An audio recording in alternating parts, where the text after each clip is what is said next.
Good afternoon, everyone. I know we have the pleasure of having the last session before the party tonight, so appreciate you guys being here. If you guys have any questions throughout the presentation, please pop them in the app. There's a Q&A you can follow. And if you don't want to use the app, this is a relatively small group, so we can all just raise our hands and pass the mic around too. So my name is Kylie. I'm here with Mark, and it's really great to be here at Appian World today. We're excited to talk with you about something that is so top of mind for many organizations right now, and that's ERP transformation. ERP transformation might not be the flashiest of topics, but it is definitely one of the most critical. These systems have been holding up entire companies for decades, really. And for a long time, that was enough. But something's changed, and if you've ever tried to make a quick pivot or launch a new initiative, only to be blocked by the limits of your ERP, you know exactly what we mean. So today, we're really happy to be here and help show you how Appian can help modernize your ERP ecosystem, not by replacing it. That's not what we want to do here. What we really want to do is help you extend it, making it faster, making it more flexible, and making it better aligned to the needs of your people, your employees, your teams, and most importantly, the overarching business. We'll walk you through what that looks like in action, and then we're really excited to be joined by Gordon Food Service, an Appian customer, who's going to share exactly how they're doing what we're talking about today. Let's be honest. ERP systems have been the backbones of organizations for decades. They've done the heavy lifting, managing core business processes, housing critical data, and keeping operations running. But more and more, what we're hearing from our customers is that these systems simply just weren't built for the pace of today's business. Now, agility and innovation, on the other hand, that's really where things start to break down. Businesses need to be able to pivot fast, adapt to shifting priorities, and respond to change, and ERPs just really weren't designed to do that. Even things like trust in the data start to become an issue. These systems are supposed to be the golden source, if you will, but when teams don't fully trust the data that they're seeing in the system, it really starts to slow everything down. Exactly, Kylie.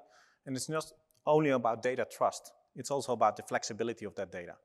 So many real-world processes just don't fit neatly within an ERP.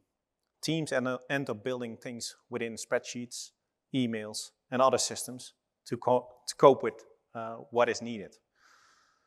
Then you've got the visibility issue. With distributed teams, it's harder than ever to get a clear picture of what is going on and what is needed.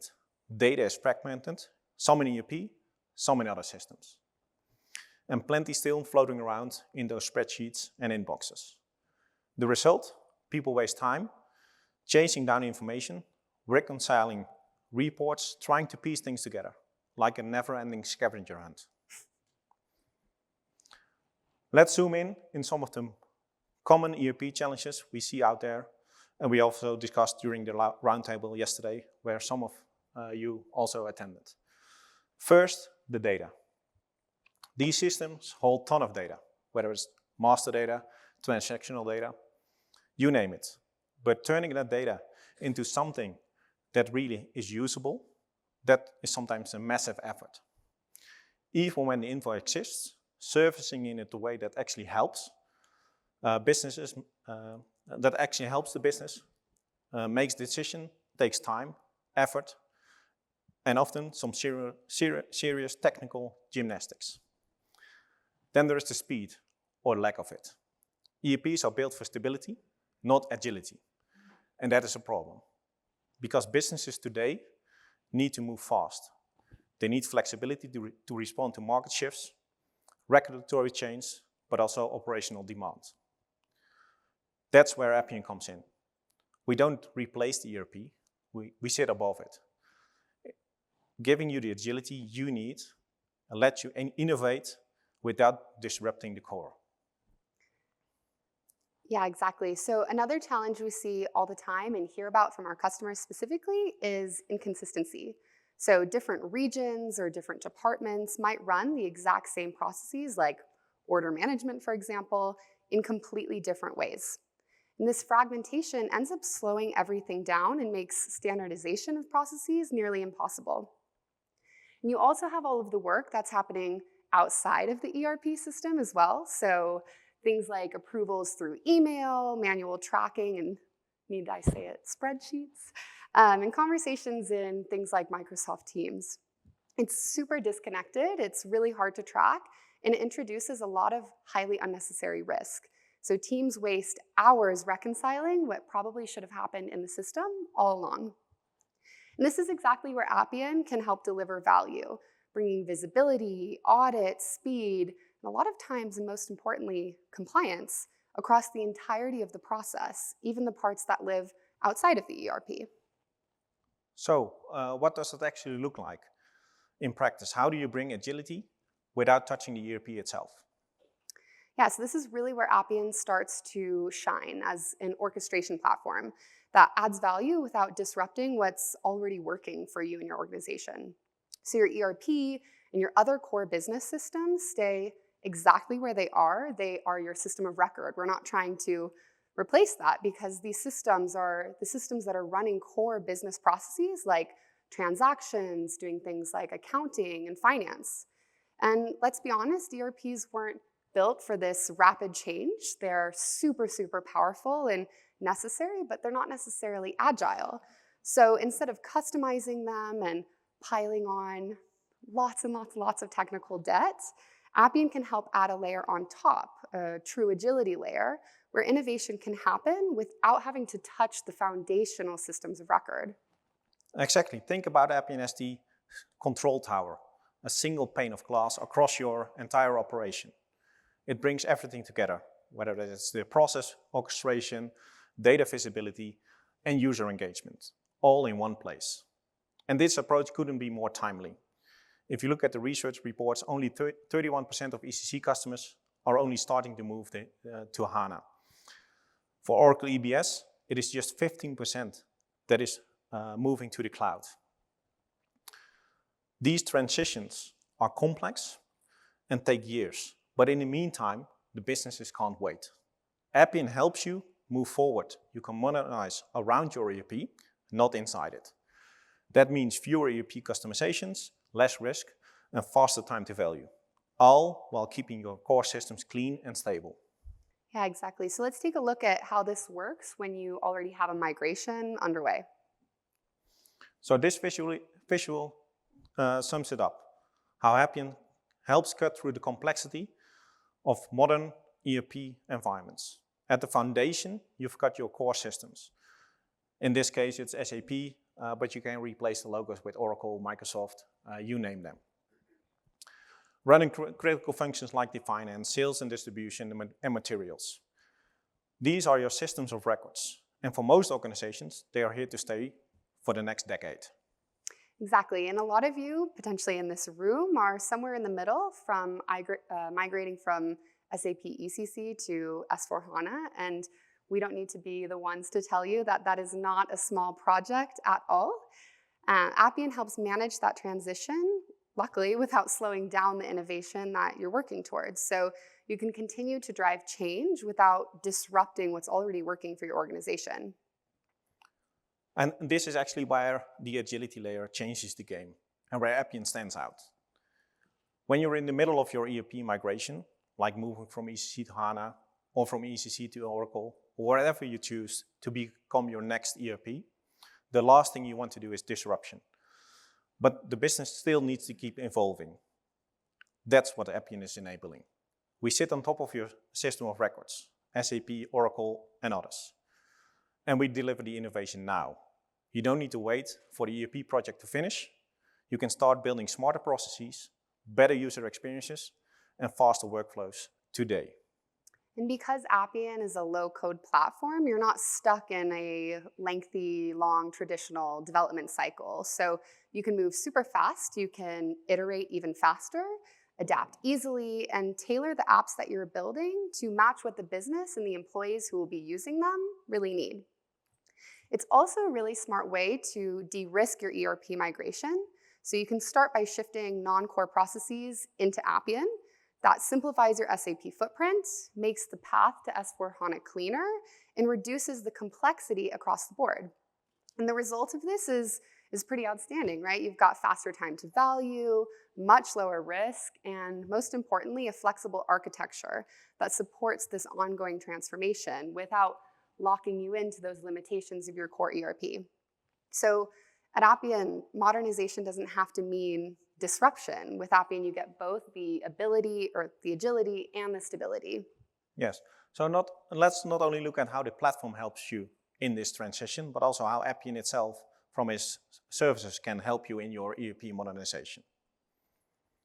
So at Appian, we've developed a proven approach to help organizations modernize their ERP landscape without the risk and delay that usually comes with it. So what we do at Appian is we start with a focused discovery. What this means is we get business and IT in the same room to actually understand the strategy, all of your current systems that you're leveraging, and what transformation really looks like for your organization, because it really is different with all of the customers that we're working with on this. From there, we zero in on a few high impact use cases, things like purchase to pay, order to cash, finance, and then from there we move quickly into action. Yeah, we don't wait around. Using our expert delivery model, we get that first solution up and running fast, solving a real problem, showing real result and value as soon as possible. And while we are doing that, we're also laying the foundation for your long-term agility layer with smart integrations, reusable components, and tools your teams can build on. If you're moving to something like S/4HANA, we will align with your roadmap, making sure everything that we build now supports where you're going next. From there, it's an iterative journey, one use case at a time. Over time, Appian becomes the unified layer your businesses will rely on every day to work faster, smarter, and more flexible. So whether you guys who are in this room or watching this recording are just starting to think about ERP modernization, or you're already super deep into that journey, come meet with us, have a conversation. We'd really love to show you how Appian can help you move faster, reduce risk, and deliver outcomes that truly matter. So we're going to jump off this stage now. We really want to help bring this to life by having Victor give us a real customer example. So please welcome Victor Stevens from Gordon Food Service. Thanks. Yeah, thank you. I'm Victor Stevens. I've been with Gordon Food Service for 14 years, and I've been the leader of our low-code and automation center of excellence for just 1 year. Before that year, I was on our ERP transformation team for 6 years. So I think I've got enough expertise to help with this, and I hope you find this helpful. If you're not familiar with Gordon Food Service, this is too much to take in. It's on our website if you want to read it. But $23 billion in sales, 22,000 employees. We're a pretty big company, 15th largest privately owned in the US. We do business in Canada, coast to coast, 9 distribution centers. We deliver food and food service supplies to companies like this resort, not this one specifically, but companies like this, restaurants, hotels, cafeterias. So we were running legacy ERP. We never went to SAP ECC. We would get advice from Gartner regularly about assessing our current systems. After you become a multi-billion-dollar company, you have to assess those things.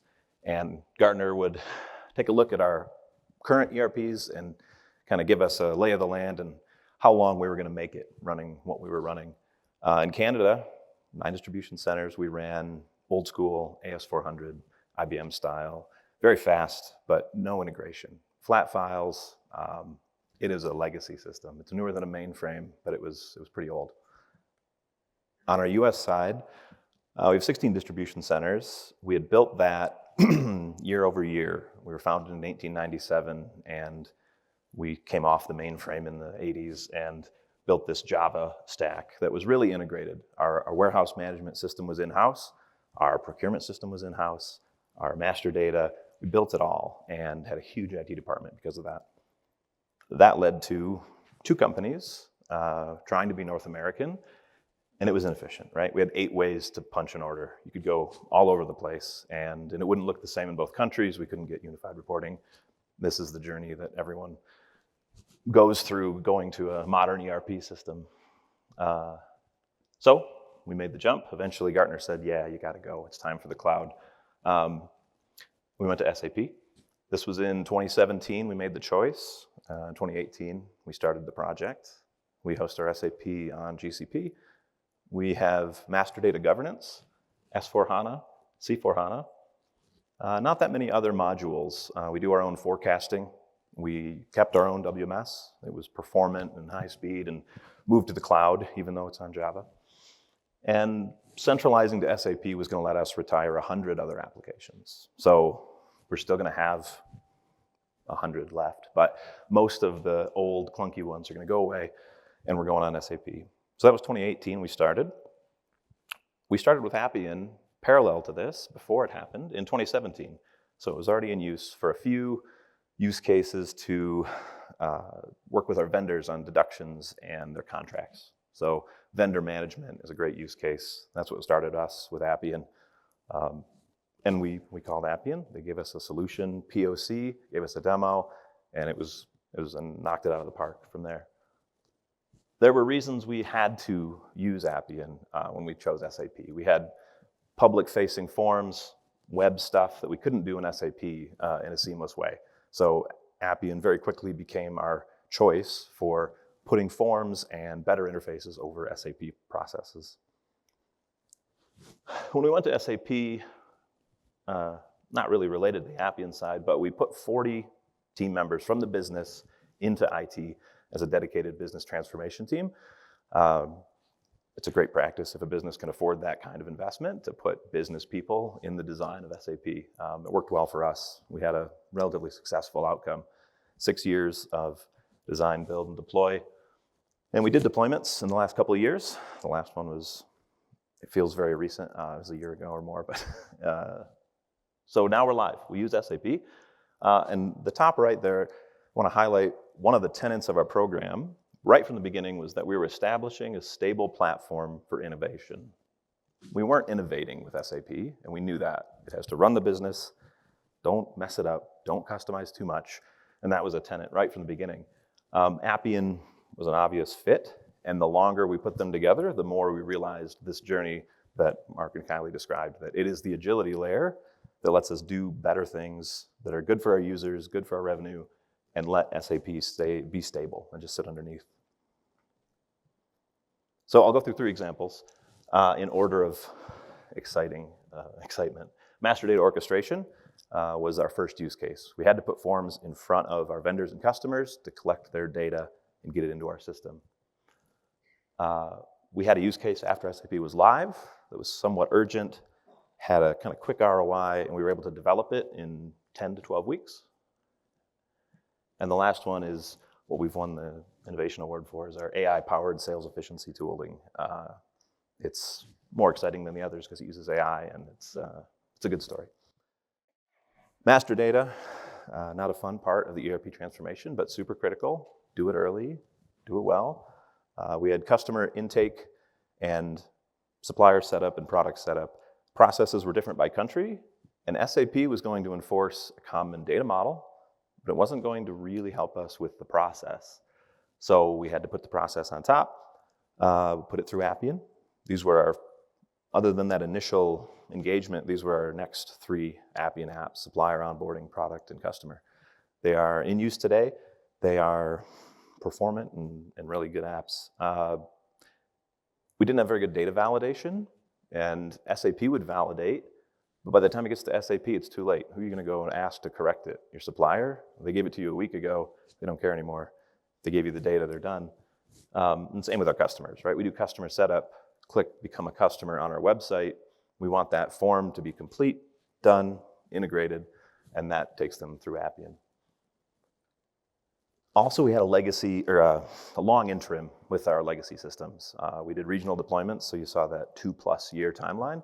We had to keep those legacy systems whole because some master data is national and some reflects the locality where we're live with SAP, but we had to put all that legacy data across the country, across 2 countries.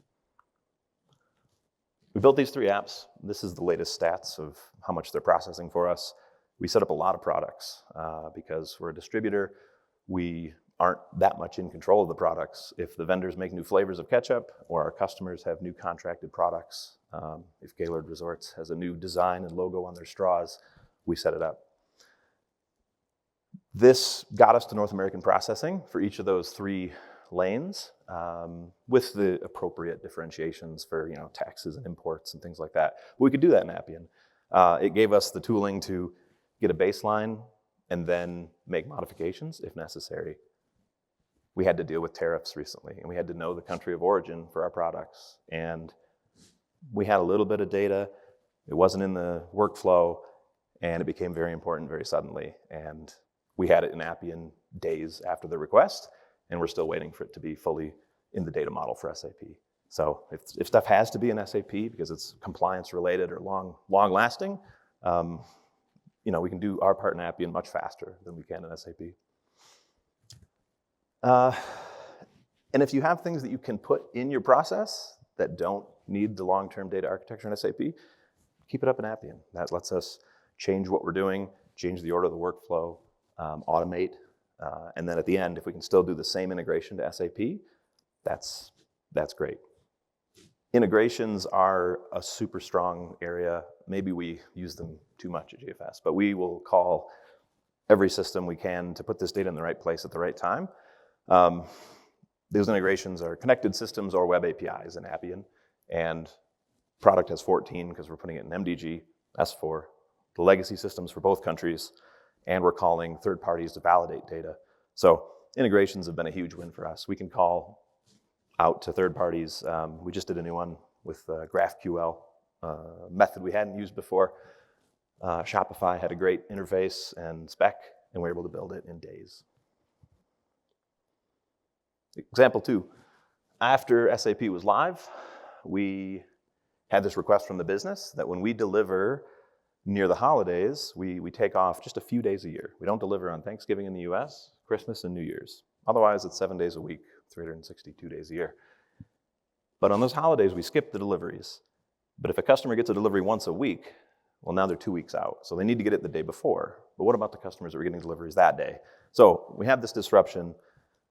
The routing data in SAP is stable, it's really solid, works great, but there was no way to pull it up and manage it on a granular level. Like we could load weeks worth of deliveries. That first slide showed 18,000 deliveries a day. If we disrupt one day, we've disrupted a whole week. So this is what December 2024 looked like. They have to go into other days, but then those days get full, and those go to other days. And then it happens again a week later. So we've interrupted deliveries for half of December, and we did it on Google Sheets. We did it in AppScript. We had all kinds of workarounds, and that got us down to only having to pay couriers for emergency deliveries, $150,000, per year. It was this kind of bad experience. It's not a huge amount for a big company, but we knew it was bad, and our customers had a bad experience from it. The decision to go and put this in Appian as a tool came up in May. It had some murmuring and discussions early in the year, but we finally got requirements in May, gave them mock-ups within a few weeks, and they were ready to do a spending request. And what you'll notice is missing from here, there's not even a point to put in the development because everything else was so much harder than development, right? Getting approval for spending. All your company's processes are the hard part, the red tape. And then development was truly the easiest part of this app. It took us 10 weeks, start to finish. We had to get data access. We didn't go to SAP for this one. GFS is fortunate to have data lake on GCP in Google. So that was a faster method to get data than going to SAP. So we did that. And then the output is an upload to SAP. And that's kind of what the business wanted. They want that 2 weeks of routing upload. So one integration and one output, and we went live on time, 2 developers, a senior and a junior, senior and offshore, and so we had to launch it in September so that they could take the time, our people who manage routing and manage our customers, and actually move those routes around and get them ready for the Thanksgiving first non-delivery holiday that they wanted this for. So it worked. We saved a bunch of courier fees. And the app paid for itself, in the first year, easy. The last more interesting example is our AI sales efficiency tooling.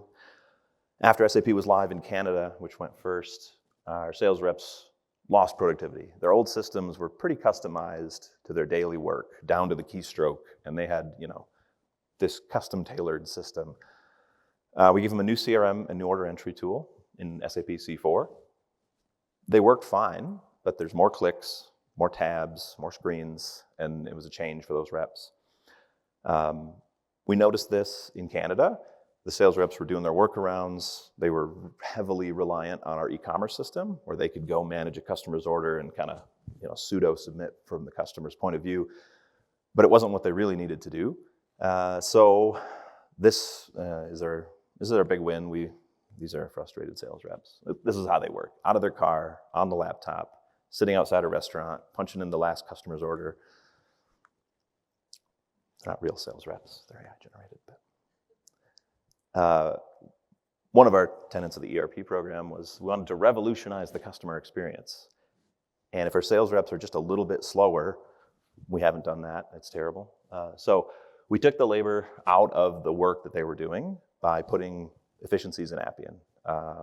We built an integration from Appian to our sales tools so that we could punch orders through an integration. And now reps, we started with ordering, but the quotes were the best outcome probably. If a sales rep wants to start an order or a quote for a customer, a new customer or an expansion, they can put it in almost any way they can think of. They can record a voice note because they're busy and they're driving. They can take a picture of a sticky note. They can take a picture of a customer's shelf of products. We send any of those to Google Gemini from Appian. There's a whole sequence, as you can imagine, of workflow back and forth. Sometimes it takes multiple prompts and multiple cycles to get the right outcome. The coolest one is taking the picture of the customer's shelf, because the AI will say, that's a bag of pasta, that's a bag of flour, that's a jar of tomato sauce. I know the brand, maybe the picture's good enough to get the size off the label. So we'll get that stuff back from Gemini, and then we'll have the rep put in a reference customer, and we'll see if that customer orders something similar. And we have the AI match. I got a jar of tomato sauce that's 32 ounces, and this customer orders GFS brand 32-ounce tomato sauce. Well, that's a good match. We'll put that in front of the rep and say, we found that product. Here's 2 that we didn't find. Here's 12 that we found. Is that good enough? Can you make the quote? And our hit rate is greater than 80% on things like that, which is, we're taking pretty sketchy stuff. And sometimes the handwriting is very impressive that AI can read it. But we can do all that because we're doing it from Appian. We don't have an integration from C4 to our Google Cloud instance it's in, it runs in SAP's cloud, but it doesn't, we haven't found a good way to make it call Gemini. And Appian could do it in, we could do a proof of concept in days. So we are taking that innovation layer, and that's what Appian is for us. We're using it on top of SAP to make things better for our users and customers. I got a recent example that customers sent us 600 lines to build a quote. It's a place like this that has a huge number of products, and it was in a spreadsheet already, which is great, but we could feed the spreadsheet into this app and do the matching, and it was 75% right, and that rep was so amazingly grateful for this app, because 600 lines, when they're searching the catalog, our old way was something that would take them weeks, and they were up to a next day turnaround on this huge piece of business. So we're using Appian as that agility layer. It's working great for us. It's not just Appian's pitch, it really works. In master data, integrations were key. We built extensible frameworks. Like when we need to validate data, we can build a validation framework and apply it to all the fields on a product. We can take business rules that we want to enforce in SAP, but we're in interim and we still have some legacy processes, so we can't enforce the rule yet, but we can enforce it in Appian. We can decouple business rules from the SAP data model. And obviously we get the central workflow, right? That's the main idea for Appian, but we get all this other stuff along the way. This example, we were able to prototype quickly, develop quickly, got the return fast, and we didn't have a lot of integrations. Like, it was just very simple, and that works too. And it sits on top of SAP, ready for the next holiday. For this one, we're changing the way our people work. Our sales reps aren't going to go make their own calls to AI. They're not going to gemini.google.com. They're too busy. We have to embed AI in the process. And so we did, and it worked. Right now we're going through change management and adoption. Our pilot group loves it. Other sales reps haven't all learned it yet. So don't forget that part of your process. You got to do change management, get it out the door, and then make sure everybody's using it. We've got the metrics, right? We measure everything that happens in that app. We know how many times Gemini is successful, how many times the rep ignores the Gemini suggestion, and just get change management out there to make sure people use what you've built. Thanks.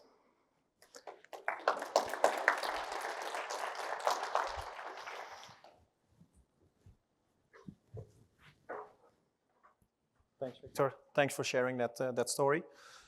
We just looked at the Events app to look at the questions. No questions were asked during the session, hopefully because you were more curious about what we had to say. But are there any questions in the room? Love to open it up to anyone. I know the bar is already open, so do not ask too many questions. And if you want to ask anonymously, there's still the app. I see a question over there. Chris? I'll break the ice. I guess, on the last slide about the innovation layer, part of that is getting the business to buy into new ideas. I guess, can you talk a little bit about the business's reaction? And then does that motivate them to think of other ideas that they can do around ERP? How is that working? Yeah, so it does depend on how we launch and how we get it out there. Because the pilot group is the people who, they might actually use Gemini on their own. They still need it embedded in the process. But you've got those users where you can launch, and they're early adopters, tell your friends. And we do get some ideas back from them. In fact, we have a dedicated space for taking in ideas from those users. But it is not as great to crowdsource our ideas as we would think. You do need some strong architects and idea people and product owners to come up with that stuff. That's been a really strong part of our COE, is that we're building, and we have some strong product owners who have the right ideas, and they know what Appian can do because we've shown them. And for example, we have about 36 apps in production. We've been on Appian for, like I said, 8 years, and we still are building the strength of our product ownership folks to have those ideas and bring them to us. We have some ideas, right? We have the innovation ability. And so when they bring us ideas, we can amplify them because we have, they need a new workflow. They need a new routing tool for holidays. And in that case, we were under the gun. We built it fast.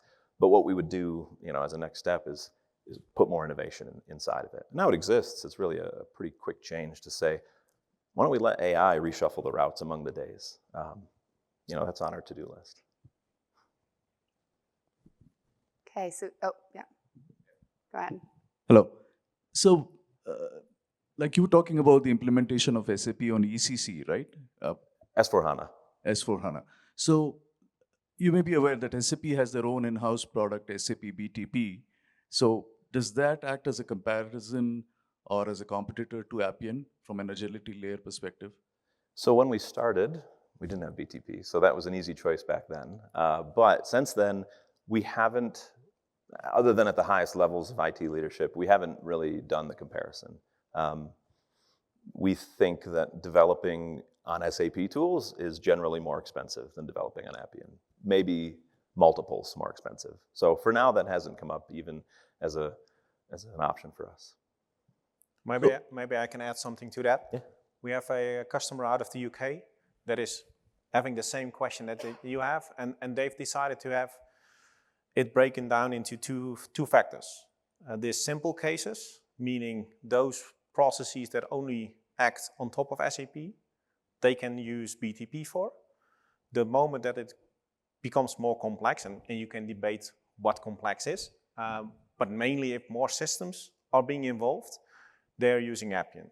So the more systems outside of the SAP ecosystem are used within the process, they've chosen Appian to solve that process. And of course, if it's a simple integration on top of SAP, BTP can be a great platform for that as well. Thank you. Okay, there's a couple of questions online that I want to make sure we get to as well from those who are using the app. Then we'll get to you next. I see your hand. So someone asked, and I'm assuming this is for you, is your app mobile friendly? And how did you manage user authentication, either internal or external users? Yeah, so everything we build on Appian is mobile friendly. It happens natively, super easy. A lot of our apps aren't, the use case isn't very reasonable for mobile. You know, a lot of our use cases are people at their desks in the home office setting. So we don't worry about it for a lot of apps.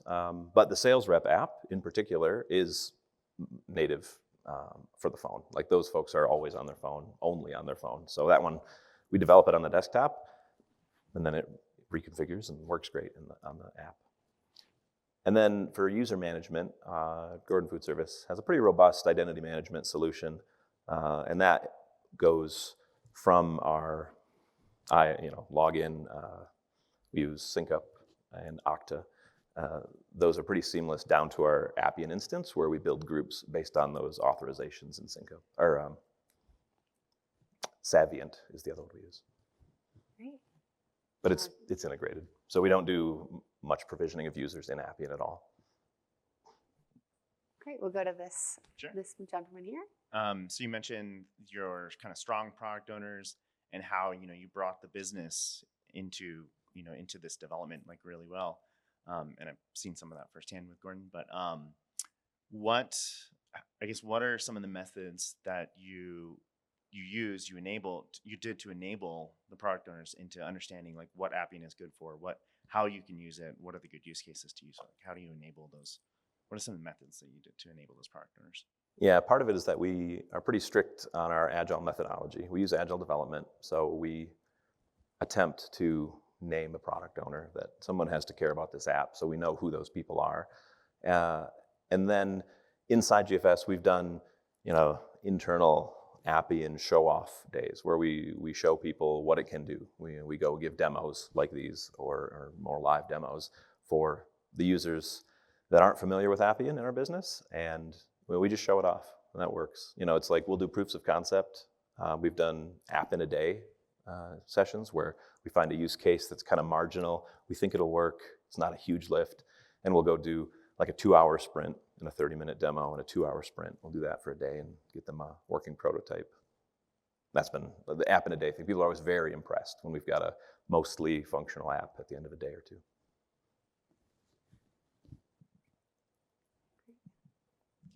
So that was my earlier question on the mobile friendly and how it works, right? So how did you handle testing with respect to you? Does the tool integrate with respect to if your automation testing, or how do you handle the testing piece when it comes to the rollout?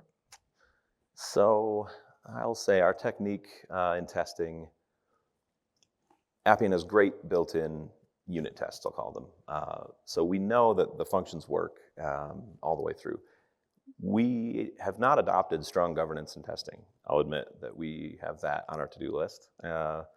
User acceptance testing is what we rely on. We have strong users, we have that strong product ownership, so we put it in the hands of our users, try to break it, and that's what we rely on.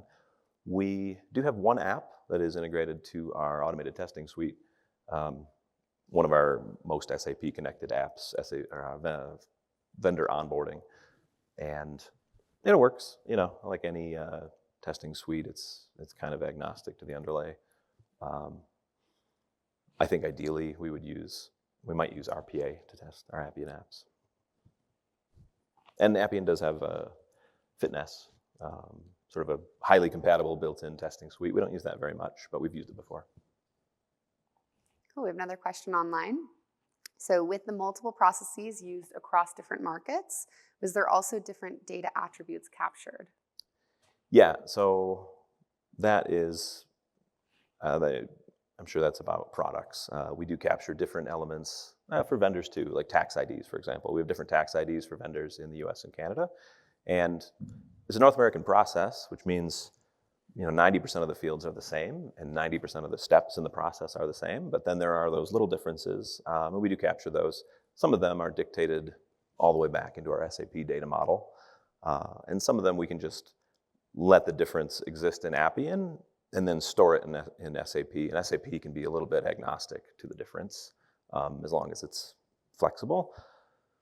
For the most part, those kinds of differences are pretty baked into our data model. But yeah, easily we can write a rule in Appian to check the country, check the sales org. Great. Are there no more questions on the app? All right, so Okay, we've question got all the way in the some back. at the back. Yeah, I just changed my place. So one more question. So, supply chain, SAP, or any of the ERPs, the inventory optimization plays a very key factor. And given some of the economic situations right now, is there any, either AI or even otherwise, can Appian play a role on the, let's say, the logistics or the transportation or inventory optimize, the entire space around inventory optimization, so to say?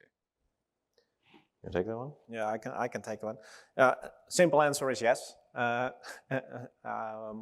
I think it's worthwhile more deep diving with you on what you're looking for and what the possibilities are. But in essence, yes, we can do that. And I think we have multiple customer use cases that are exactly doing that. So we can definitely spend more time together on those use cases as well. I'll give my input that we haven't used Appian in our supply chain area because our supply chain area was also changing their forecasting tool right after our SAP implementation. So they've been busy and haven't really had their needs visible to the Appian side of our IT development. I do suspect, and I know they've actually started to ask now, that we have some use cases for them, but we just haven't done it yet. Okay, there's one more question online. Are suppliers or clients interacting with an Appian interface? Yes. All of our customers that are new customers and all of our suppliers interact with Appian interfaces for our company. Those are, yeah, and they've been great. All of our vendors that have to change a contract or work through a dispute on a deduction on a payment have to come through our Appian front end on the web. Great. All right, those are the questions online. If there are any last questions in the room, definitely don't be shy. And then if not, we will wrap up this session. Yes. Thanks all. Thanks, everybody. Guys.